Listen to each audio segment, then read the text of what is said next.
আসসালামু আলাইকুম বন্ধুরা। সবাই কেমন আছেন? আশা করি সবাই ভালো আছেন। তো আজকে একটু ঘোরাঘুরি করার জন্য বের হইলাম বিকেলবেলা। প্রায় সন্ধ্যা একটু অন্ধকার। তো এর মধ্যে একটু ঘোরাঘুরি করে তো খুবই মন চাইছে যে আজকে একটু ঝালমুড়ি খাবো। তো আমরা আছি হচ্ছে এখন লাকসাম জংশন রেলওয়ে স্টেশন।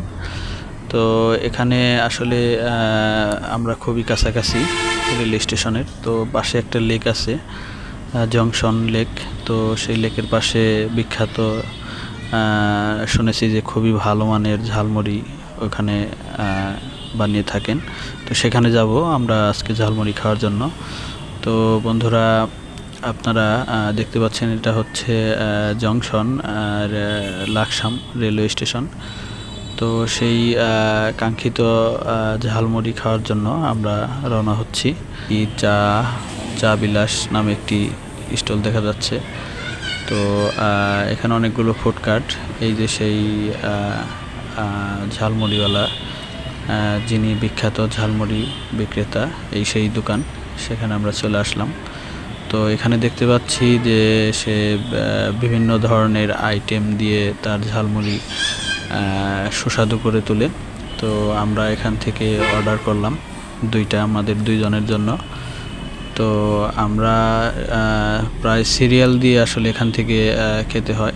এখানে প্রচুর পরিমাণে বেচা কেনা হয় এই ঝালমুড়ি। তো সুস্বাদু হয় বলেই আমরা শুনে আসছি। তো আমরা আসলে এখন খেয়ে দেখব।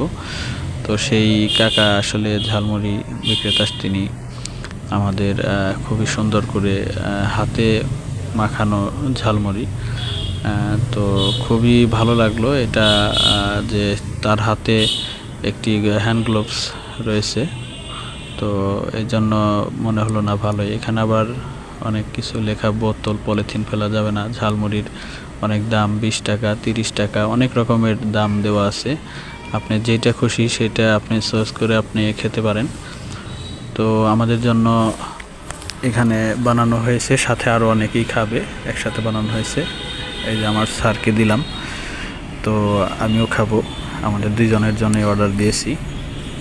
তো আমাদের স্যার ঝালমুড়ি খেয়ে আসলে বললেন যে আসলে খুব ভালো হয়েছে, অনেক সুস্বাদু। তো আমরা লেকের ধারে একটু বসার জায়গা, সেখানে বসলাম। তো বসে আসলে খেলাম। তো আসলে খাওয়ার পরে আসলে বুঝতে পারবেন যে আসলে এটা কতটা সুস্বাদু। তো আপনারা দেখতে পাচ্ছেন এটা লেক, জংশন লেক। তো সেই লেকের ধারে। তো আমি এখন খেয়ে দেখব যে আসলে কীরকম। তো স্যার বললো যে অনেক সুস্বাদু, বেশ ভালোই লাগছে খেয়ে। তো এটা আসলে একটু ভিন্ন ধরনের স্বাদ আছে।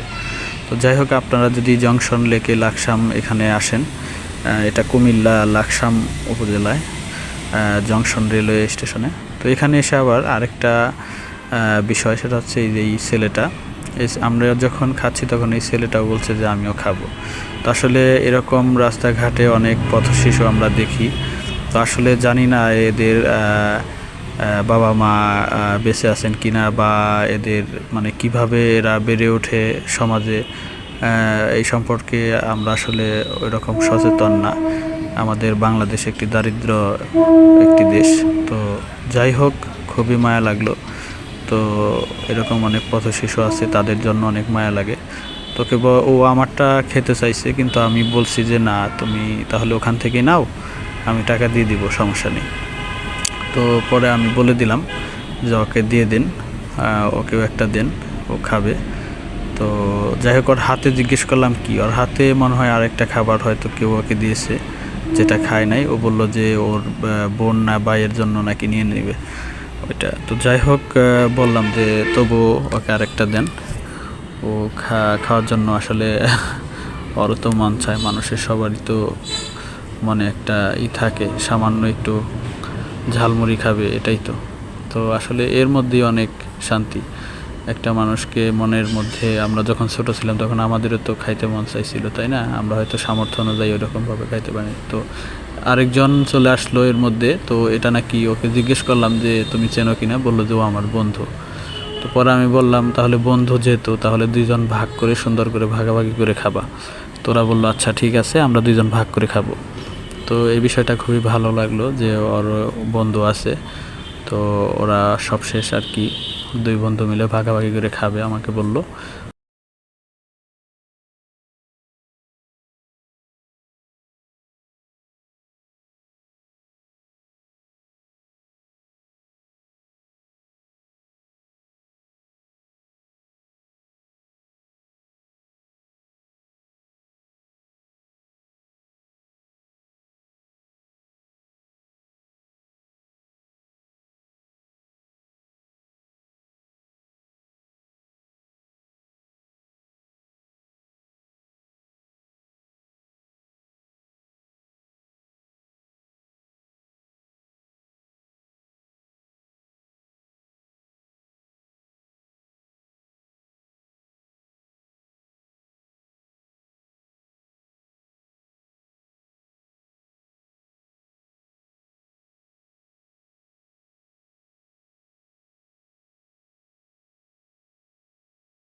তো যাই হোক বন্ধুরা, অনেক ভালো লাগলো, সবাই ভালো থাকবে।